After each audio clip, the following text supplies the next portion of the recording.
everybody. I hope you are well. I hope everything is well. I just want to come in and chat with my principals and see how you're doing today. I have a couple of things on my mind I definitely want to share.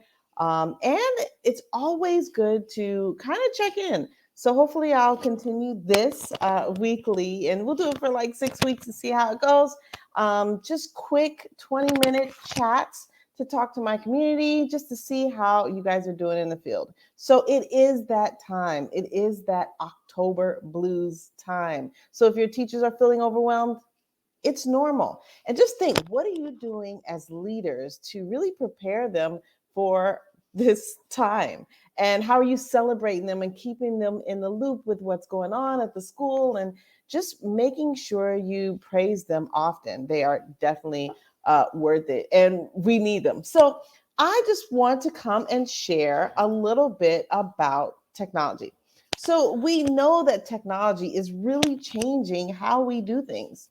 When we think about a 21st century education, I do believe that things are going to change much faster than we can imagine, especially with the push for AI and, things being automated online. So really students and teachers have access to anything in the world at any time. So that is wonderful.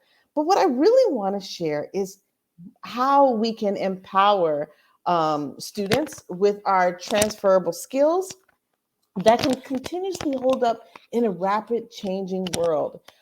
So I'm a big follower of Sir Ken Robinson, and then Young Zhao, I hope I said that right. He is a big proponent of changing school systems and how things need to, just transform.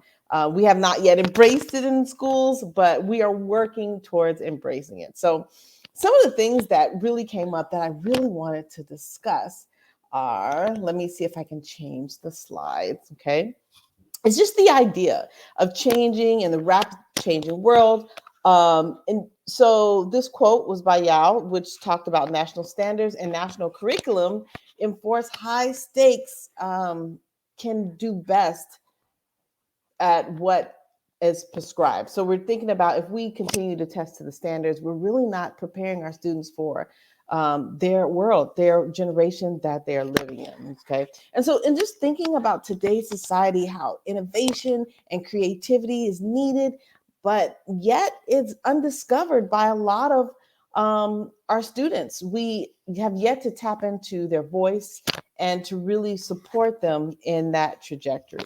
Okay. And so thinking of these four things and how technology is really facing the world, but these four things should typically be overlaid across all of our curriculum. When we're talking about curriculum mapping and strategic planning, right? These are the four components that should be overlaid in math as well as literacy. So we're thinking about creativity, creating, thinking, information technology in new ways, new connections, thinking about how do we solve this problem in our current context, thinking globally, as well as partnership globally.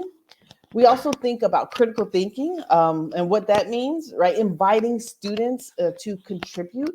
That's one thing we struggle in a lot of K-12 schools is allowing students voice to solve current issues within the school, sitting on board meetings or group collaborations, giving insight on how we can best support different students, right? Contributing to meeting, even being decision makers in our space. Another thing is definitely communication, right? So how are we creating just adaptable learning environments, right? Suited for differentiated instruction throughout the day, group work, collaboration, right? What does that look like?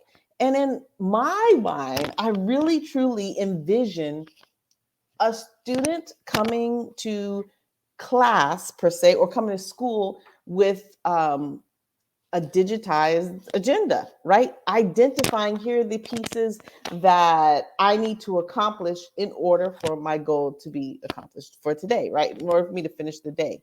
And I think, we're talking about an individualized plan. And I think with technology, we can do some of these things right now, but it really takes us digging deep into our IT team, working with our teachers in collaboration, finding the best supports online, streamlining that, and differentiating instruction based on some of the needs of the learner. And last but not least is collaboration. How are we collaborating with others? And I think about when we collaborate, different learning environments, right, suited for different sorts of collaboration. So it could be a one-on-one with mentor. It could be a small group learning with a TA.